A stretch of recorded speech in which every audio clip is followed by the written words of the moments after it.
sobre a manifestação. O primeiro ponto é que nós tivemos uma manifestação que foi realmente grande, né? Foi uma manifestação que, sem Renan Santos, ela conseguiu lotar, assim, foi algo... A nossa marcha foi bastante grande.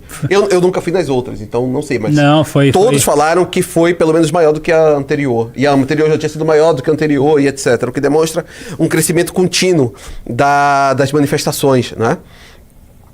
Isso é muito positivo. Demonstra também uma capacidade de mobilização orgânica agora do MBL, voltando àquela mobilização orgânica que tínhamos. Entretanto, tenho aqui uma reclamação a fazer. Quais? Não, é só uma reclamação a fazer, que eu acho importante ser feita. Pela 19ª manifestação nossa, e agora falando sério aqui, olhando até para a câmera aqui. Pela 19ª manifestação nossa, puxam aquele coro lá, ei, Nicolas, vai tomar suco de caju, né? Percebam bem, nós somos, hoje o MBL tem um partido político, tem uma força institucional muito grande. Dentro da direita estamos posicionados de forma muito grande. E escolher bem nossos adversários também demonstra o nosso tamanho. Nicolas Ferreira, por mais midiático que seja, por maior que seja o Instagram dele, ele não é do nível como nosso adversário principal. Nossa bandeira sempre vai ter que ser como tem lá aquela belíssima música que é Lula e Bolsonaro, né? Uhum. Vão para casa, pega o Vorcari e vai para casa do caralho. Exatamente, não precisa xingar, mas essa aqui é palavrão, Ana? Olha, normalmente quando o Renan tá aqui é uma mais conservadora, mas como é a gente que manda neste momento? Eu acho que seria bom sem palavrão. Temos hoje pessoas mais... Não. Mas eu acho que nós deveríamos parar com isso, tá? Isso acho que é um recado importante. Escolher bem os adversários também demonstra o nosso tamanho. Também demonstra... Eu vou fazer um meio ponto aqui. Pode fazer. A gente tem... era uma marcha contra a corrupção, mas, obviamente, todas as nossas manifestações elas foram inspiradas pelo caso Banco Master, que, em certa medida, o Nicolas também está envolvido. Então, assim, eu vejo um pouco de sentido nas pessoas cobrarem o Nicolas Ferreira. Eu só acho o seguinte, eu acho que é um tanto quanto desnecessário a gente demandar tanto o nosso tempo atacando ele. Ele é um personagem secundário até onde a gente sabe. Caso a delação e as investigações mostrem um envolvimento maior dele, eu acho que daí sim a gente pode demandar um pouco mais de atenção pra ele. Mas nesse momento não, cara. Vamos focar no Xandão, vamos focar no Toffoli, focar no Vorcari e vamos pra cima. Mas eu não acho que seja esse o ponto em relação ao Nicolas. É bom deixar claro. A gente sabe que aquilo ali é feito. Quando puxamos esse tipo de coro, não puxamos esse coro pelo envolvimento dele, etc. Esse coro é puxado porque entende-se ele como uma espécie de adversário. E não é, ele de fato não é um adversário, porque ele não está no tamanho da missão, ele não está no tamanho do MBL, ele não tem a importância institucional que nós temos. Ele é um subordinado ao PL. É isso que ele é.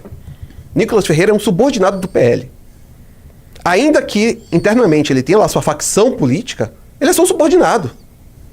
Que pode fazer algum faccionalismo interno sem ter capacidade para fazer uma cisão com o PL.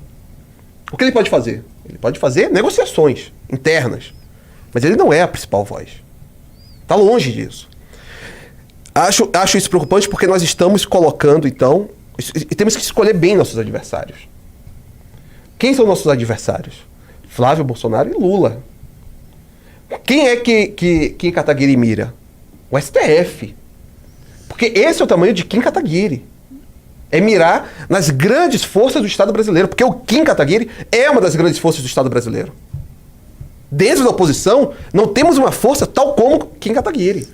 Quer dizer, só nós temos essa força, né? Então, eu acho que é importante que façamos esse tipo de reflexão e consigamos finalmente superar aquela velha... tínhamos uma espécie de síndrome, né? Por sermos minoritários, acreditávamos que éramos pequenos demais. Temos que superar essa fase. Somos minoritários da direita, sim, mas não somos pequenos demais. Hoje, temos e somos a terceira força política do país. O futuro nos reserva um lugar lá, em cima. Somos a força política mais jovem do país. Não idade, apenas nossa. ou de formação institucional, mas de nossa base eleitoral. Somos também uma das mais engajadas, não é? O que faz com que nós temos um futuro que o próprio Nicolas não tem. O Nicolas tem sua base tão envelhecida quanto a do bolsonarismo. É uma base feminina e velha. O Nicolas, ele disputa essa base jovem com a gente só dentro do público evangélico, mas tirando o público evangélico, a gente é majoritário. Vale lembrar um comentário que eu fiz essa semana no Morning Show, que o Nicolas, ele tá formando o seu exército próprio dentro do bolsonarismo, basicamente formado por ex-MBLs. E Maquiavel já falava 500 anos atrás do exército dos mercenários, né? Então, assim... Sim. Vai dar certo, Nicolas. Confia, seu exército tá super bem. Você tá reunindo ótimas pessoas. Eu tava até conversando com o querido Pedro Deirô ali sobre algumas alianças aí de ex-MBLs e tal. Uns que foram candidatos, depois não eram mais candidatos, depois foram candidatos, um elegeu, outro não elegeu e tal. E é aquela coisa, né? Eu acho que a gente participa de um grupo político onde a nossa base é a confiança, é a amizade, é a lutar por um ideal em comum. A base desses caras, ela é muito superficial no sentido de que, olha, eu tenho um ego muito inflado, então eu vou tá do lado desse cara aqui, vou apoiar esse cara até eu me eleger. A partir do momento que eu me eleger, ou conseguir aumentar e ter um capital político maior do que ele próprio, ele que se ferre, não existe nenhum resquício de lealdade entre essa galera. A base do exército dos mercenários. Você paga pra pessoa estar ali com você, mas a partir do momento em que alguém pagar mais, ela vai pro outro lado. Então, ela não tem apego com ideias, ela não tem apego ao grupo, ela não tem apego a nada. Ela só tem apego ao que lhe é oferecido. Então, daqui a pouco mesmo eu vou gravar uma aula pra academia. E nessa aula da academia, eu vou falar um pouco sobre alguns autores da direita, para falar sobre imaginação política. E tem o Guillaume Fay, que é um dos autores que eu mais gosto, que é um francês, infelizmente já morto. O Guillaume Fay, ele tem um livro chamado O Declínio do Ocidente, ou O Ocidente como Declínio, é o nome do livro. Tem um capítulo chamado Antípolis. Né? Eu recomendo a leitura desse capítulo para todos, acho que vou recomendar isso lá na academia, e vou tentar pegar esse capítulo e disponibilizar para vocês. Né? Mas, em Antípolis, ele faz a separação entre a politiquinha, essa política cotidiana, e a grande política, né? Que é um conceito quase que nietzschiano, né? A questão da grande política. Mas a questão em Guillaume Fay, e que eu acho que é o que separa realmente o MBL dessas facções do Nicolas, por exemplo, é que nós nos debruçamos sobre as grandes questões nacionais, sobre as grandes questões geracionais, sobre todos os gargalos que impedem qualquer tipo de desenvolvimento, inclusive espiritual, de nossa nação. Ao contrário deles, que fazem isso baseados tão somente em uma guerra de popularidade, em uma tentativa de viralização a todo custo, não é? Sem se debruçar sobre as grandes questões. Não é? É uma questão meramente estética. Né? Então, eu sinceramente acredito que nós estamos em um patamar tão diferente, que devemos imaginar quais são os nossos adversários, escolher corretamente. Eu não consigo acreditar que alguém acredite, que alguém conceba Nicolas Ferreira ou qualquer um daqueles como um adversário para Renan Santos. Né? De forma alguma.